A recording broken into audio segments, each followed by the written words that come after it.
আবার ওই কালো গিলাফ দেখলে, মদিনার ওই সবুজ গম্বুজ দেখলে কলিজা ঠান্ডা হয়ে যায়, চোখ সুখ পাবে, চোখের তৃপ্তি হবে, দেখার মজা মিলবে। আল্লাহ কোরআনে বলছে লিয়াশহাদু মানাফিআ লাহুম। আল্লাহকে যদি জিজ্ঞেস করে বান্দা কেন আমি হজে যাব, আল্লাহ বলে আয়েশা দেখো, লিয়াশহাদু, সে যেন আয়েশা দেখে।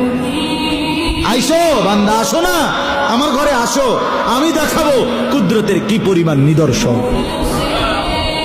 দেখবা কদম কদম, পরতে পরতে আমার নিদর্শন, আমার ঘর দেখবা, আমার কালো গিলাফ দেখবা, হাজরে আসওয়াদ দেখবা, আমার ঘরের দরজা দেখবা, মাকামে ইব্রাহিম দেখবা, জমজম দেখবা, সাফা মারওয়ায় ঘুরবা, মিনায় যাবা, আরাফায় যাবা, মুজদালিফায় যাবা, আমি তোমারে ঘুরাবো, ঘুরাইতে ঘুরাইতে গুনাহ মাফ করে একদম মায়ের পেটে নতুন বাচ্চা বের হয় যেভাবে, নিষ্পাপ বানায় দেবো।